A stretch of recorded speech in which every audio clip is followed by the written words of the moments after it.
RSS BJP चाहता है कि कोलिजियम सिस्टम खत्म हो जाए।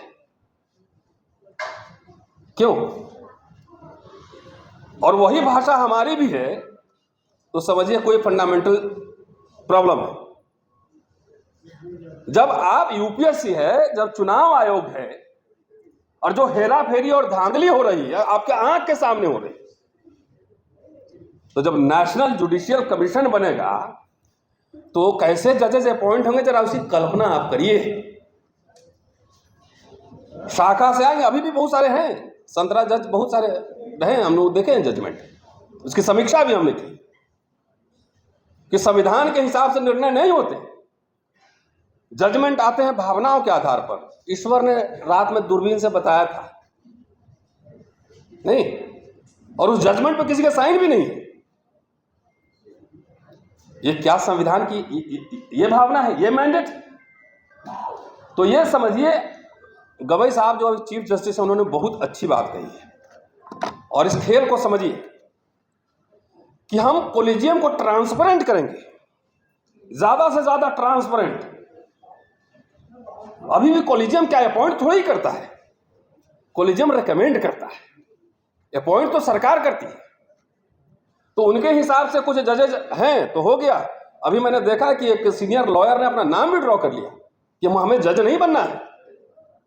एक ही पैनल में 3 नाम गए, 2 अपॉइंट हो गए जनवरी में और एक का नाम लटका के रखा हुआ है। तो ये अगर आपकी अंडरस्टैंडिंग है कि कोलिजियम जज अपॉइंट करता है, नहीं, अगर ट्रांसपेरेंट हो, उसमें भागीदारी हो, तो अभी भी जुडिशरी का उसमें इंटरवेंशन रहना चाहिए।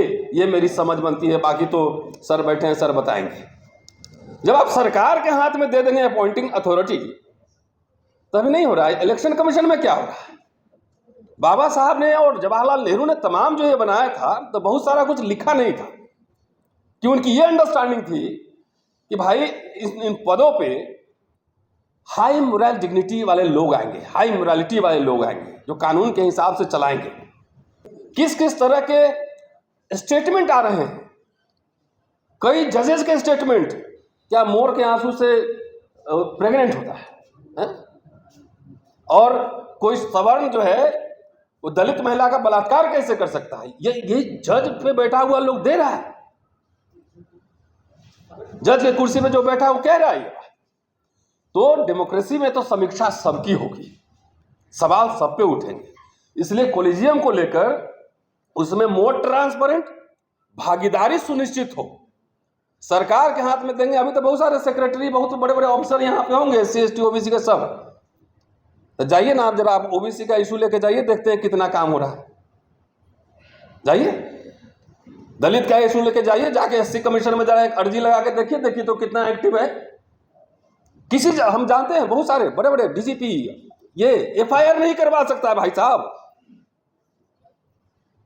कि वो वहां पर वो कॉन्स्टिट्यूशन से नहीं चल रहा है सिस्टम। और ये वोटिंग राइट, डेमोक्रेसी और संविधान को अगर खतरा है तो क्या समझते हैं? अमेरिका से खतरा है, इंग्लैंड से खतरा है, पाकिस्तान से खतरा है, पूरा सिस्टम को खतरा है RSS और BJP से। ये कहने में डरिए मत।